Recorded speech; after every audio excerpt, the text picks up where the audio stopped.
Fundamental क्या होता है, कि लॉन्ग टर्म क्या होता है, शॉर्ट टर्म क्या होता है, इन चीज़ों के बारे में अगर मैं नहीं भी जानकर अगर मैं डायरेक्ट अगर मैं बात करूँ तो हमें किस कंपनी में इन्वेस्टमेंट करना चाहिए, तो सबसे बढ़िया एग्जांपल ये है कि आप डेली लाइफ में कंपनी का जो भी प्रोडक्ट, जिस कंपनी का प्रोडक्ट सबसे ज़्यादा इस्तेमाल करते हो, या आप मार्केट में देखिए कि किस कंपनी का प्रोडक्ट सबसे ज़्यादा चल रहा है, तो उस टाइप की कंपनी में आप इन्वेस्टमेंट कर सकते हो। नमस्कार दोस्तों, आज हम बात करने वाले हैं बहुत ही इम्पोर्टेंट क्वेश्चन के बारे में कि किस कंपनी में इन्वेस्टमेंट करें, स्टॉक मार्केट की किस कंपनी में इन्वेस्टमेंट करना चाहिए। ठीक, तो मेरे बहुत सारे मित्र जो भी इन्वेस्टमेंट जिन्होंने स्टार्ट की है, या जिनको जस्ट बिगनर्स हैं, या जिनको स्टॉक मार्केट की थोड़ी भी नॉलेज है, तो उन लोगों के लिए ये वीडियो बहुत ही इम्पॉर्टेंट होने वाली है। तो इस वीडियो में हम 4 पॉइंट्स पर डिस्कस करने वाले हैं, जिन 4 पॉइंट्स को आप कंसीडर करके किसी भी कंपनी में इन्वेस्टमेंट कर सकते हो। पॉइंट नंबर 1 पे आते हैं। पॉइंट नंबर 1 जो है हमारा, ये कहता है कि इन्वेस्टमेंट के प्रिंसिपल्स क्या हैं। ठीक है, बिना प्रिंसिपल्स को जाने इन्वेस्टमेंट नहीं करना चाहिए, किसी भी कंपनी में ब्लाइंडली इन्वेस्टमेंट नहीं करना चाहिए। ठीक, तो पॉइंट नंबर 1 का जो प्रिंसिपल है वो ये है कि कंपनी की सबसे पहले फाइनेंशियल कंडीशन देखनी चाहिए, जिसको बोलते हैं कंपनी की हेल्थ देखनी चाहिए। ऐसा तो नहीं है कंपनी लगातार निगेटिव जा रही है, कंपनी का प्रॉफिट ही नहीं हो रहा, ज़ीरो हो रही है, कंपनी का प्रॉफिट ज़ीरो हो रहा है। ठीक, दूसरा क्या है, कंपनी का मैनेजमेंट कैसा है। कंपनी के मैनेजमेंट पर भी फोकस करना ज़रूरी है। हो सकता है कंपनी का मैनेजमेंट बिल्कुल बेकार हो, जो कंपनी को ज़्यादा प्रायोरिटी ना देता हो, तो उसकी वजह से कंपनी, इस टाइप की कंपनी में भी इन्वेस्टमेंट नहीं करना चाहिए। कंपनी का फ्यूचर भी देखना चाहिए, कंपनी जो है फ्यूचर में ग्रोथ पोटेंशियल कर सकती है या नहीं कर सकती है, तो इन सारी चीज़ों को देखना ज़रूरी है। नेक्स्ट पॉइंट पर चलते हैं। दूसरे पॉइंट पर आता है कि कंपनी जो है किस टाइप की कंपनी है। स्टॉक मार्केट में 3 टाइप्स की कंपनीज़ होती हैं, जो लार्ज कैप, मिड कैप और small cap. Large cap companies का जो कैपिटल मार्केट होता है वो बहुत ज़्यादा होता है, कई लाख करोड़ का होता है। ठीक है, तो इस टाइप की कंपनीज़ जो होती हैं, इनमें इन्वेस्टमेंट करने से थोड़ा रिस्क कम होता है, क्योंकि लार्ज कैप कंपनीज़ होती हैं और इनका जो ग्रोथ होता है, ग्रोथ भी थोड़ा स्लो रहता है। मतलब अगर आप इस टाइप की कंपनीज़ में इन्वेस्टमेंट करेंगे तो आपका जो इन्वेस्टमेंट है वो थोड़ा स्लो चलेगा। ठीक, अगर दूसरे पॉइंट पर आते हैं, वो है आपका मिड कैप कंपनीज़। इन कंपनी की जो ग्रोथ होती है वो एज़ कम्पेयर टू ज़्यादा होती है लार्ज कैप कंपनीज़ के। ठीक, तो अगर आप इस टाइप की कंपनीज़ में इन्वेस्टमेंट करेंगे तो कहीं ना कहीं जो लार्ज कैप कंपनीज़ है उससे आपका प्रॉफिट ज़्यादा होगा, लेकिन रिस्क उससे थोड़ा बढ़ भी जाएगा।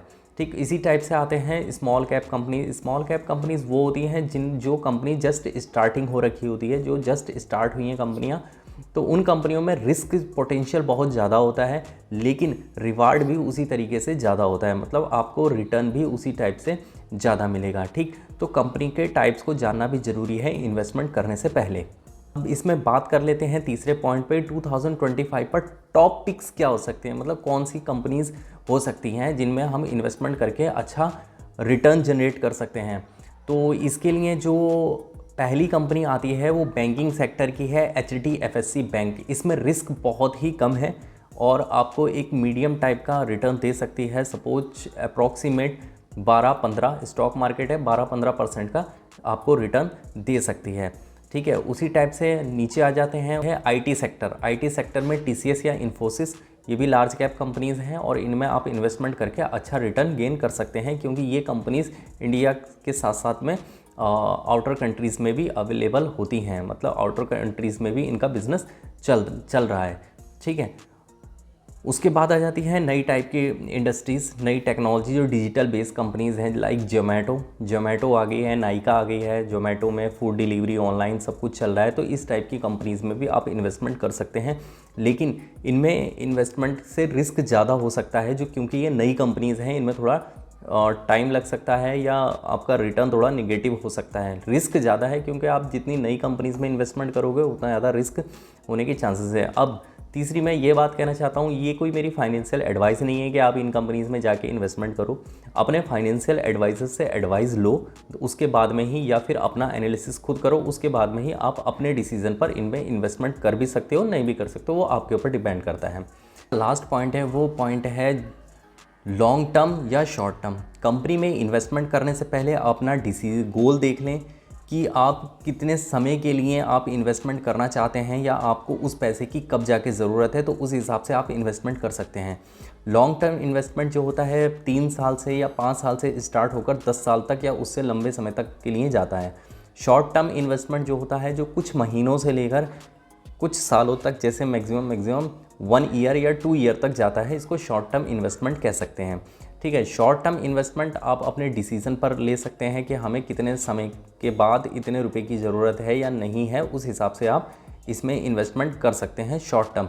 तो लॉन्ग टर्म और शॉर्ट टर्म दोनों को कंसीडर करके देन आफ्टर कंपनी का प्रोफाइल पूरा लेकर फंडामेंटल जानकर उसके बाद ही आप इन्वेस्टमेंट कर सकते हैं।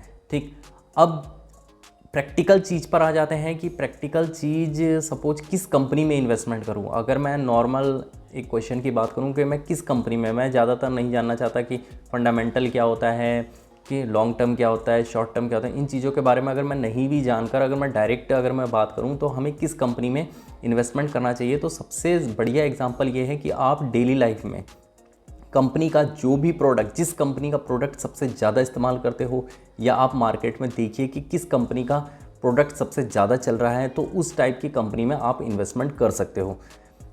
फॉर एग्ज़ाम्पल के तौर पे बता देता हूँ, जैसे अगर टाटा मोटर्स की कार्स का सेल सबसे ज़्यादा होता है, ठीक है, आप देख रहे हो कि टाटा मोटर्स की कार सबसे ज़्यादा बिक रही है, तो सेल सबसे ज़्यादा हो रही है, तो आप टाटा मोटर्स में इन्वेस्टमेंट कर सकते हैं जो कि आपको अच्छा प्रॉफिट देगा। ठीक, अगर आप मार्केट में कुछ और प्रोडक्ट देखना चाह रहे हैं, जैसे सपोज सैवलॉन का सोप देख रहे हैं या एंगेज्ड का परफ्यूम देख रहे हैं, इस टाइप का देख रहे हैं कि एंगेज्ड का परफ्यूम बहुत चल रहा है, सैवलॉन सोप बहुत चल रहा है, तो आप इस टाइप से जा सकते हो कि ये कंपनी कौन मैन्युफैक्चर कर रही है, ये कंपनी आईटीसी बना रही है, तो आप आईटीसी की तरफ भी जा सकते हैं। ठीक, एफएमसीजी सेक्टर की तरफ जा सकते हैं। डेली बेस पर जो यूज़ करने वाली चीज़ें मैक्सिमम कौन सी कंपनी की यूज़ की जा रही हैं, तो उस टाइप में कंपनी में भी आप इन्वेस्टमेंट कर सकते हैं।